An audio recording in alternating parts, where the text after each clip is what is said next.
Nous devons, à très court terme, reclarifier le cadre et les conditions politiques de notre intervention au Sahel.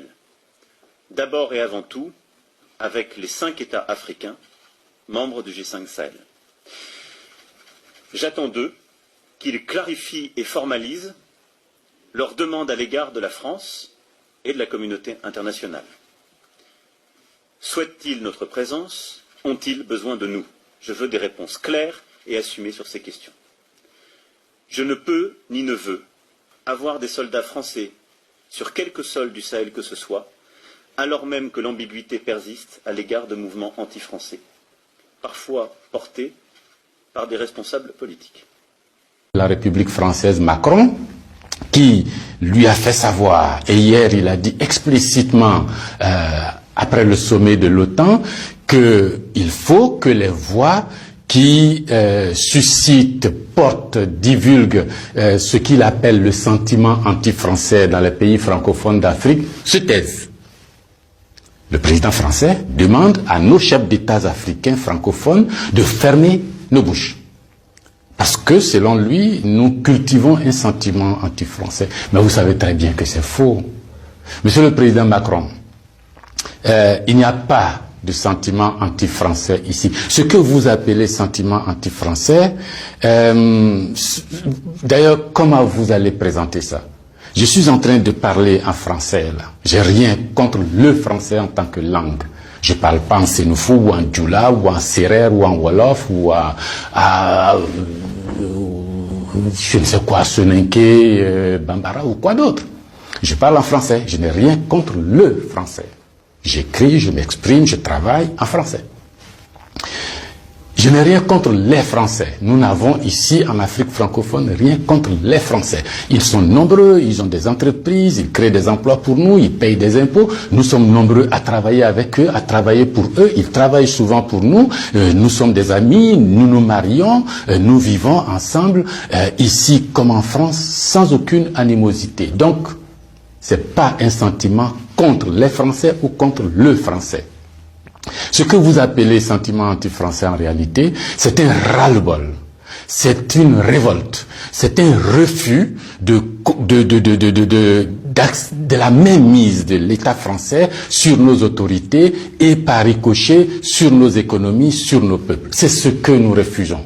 Les relations incestueuses entre l'État français et les États africains, c'est ce que nous refusons. Les relations de connivence entre l'État français et les États africains, c'est ce que nous refusons.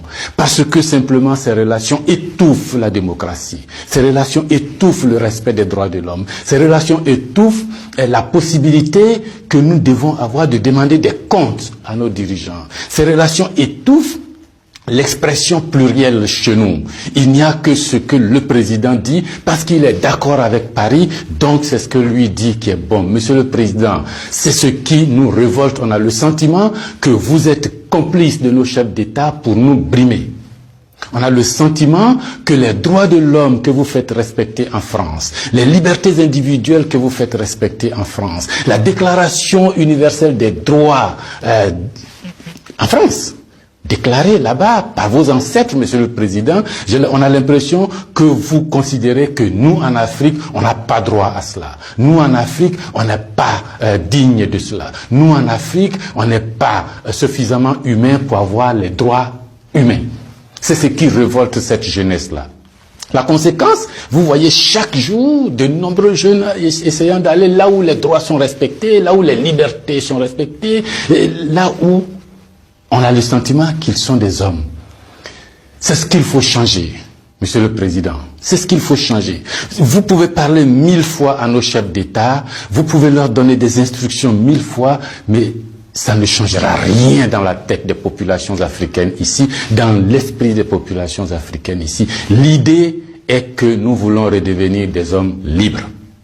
Nos ancêtres ont été vendus comme des marchandises par vos ancêtres. Comme des marchandises. Pendant de 1500 à 1890, c'est par là, comme des marchandises. Nous fermons les yeux là-dessus. Nos parents ont été gouvernés par la décision que vos parents ont prise à Berlin de venir s'accaparer nos territoires, nous-mêmes, nos fleuves, nos rivières, nos matières premières, de prendre possession de nous. Ça a duré près d'un siècle. Fermons les yeux là-dessus. Vos prédécesseurs ont considéré que nos chefs d'État devraient être juste des délégués pour eux, pour nous maintenir ici. Comment on peut avoir le sentiment français quand on descend à l'aéroport d'Abidjan, le boulevard qu'on prend s'appelle Giscard d'Estaing. Le pont qu'on emprunte s'appelle De Gaulle. Et la route qu'on utilise pour aller à l'université s'appelle boulevard Mitterrand. Et puis partout, on a Trèche-la-Plaine, Port-Bouët, Binger. Non!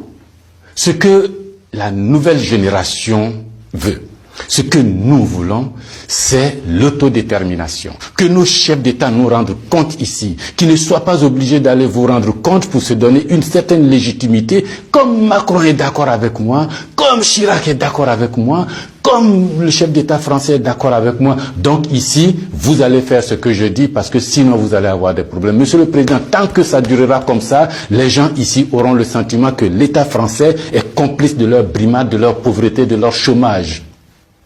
C'est ce que nous voulons changer. C'est ce que nous voulons changer. Renvoyer Kako Noboko, renvoyer Kemi Seba, renvoyer Nathalie Yamb, contester les propos de Salif Keïta ou je ne sais qui d'autre, ça ne changera rien.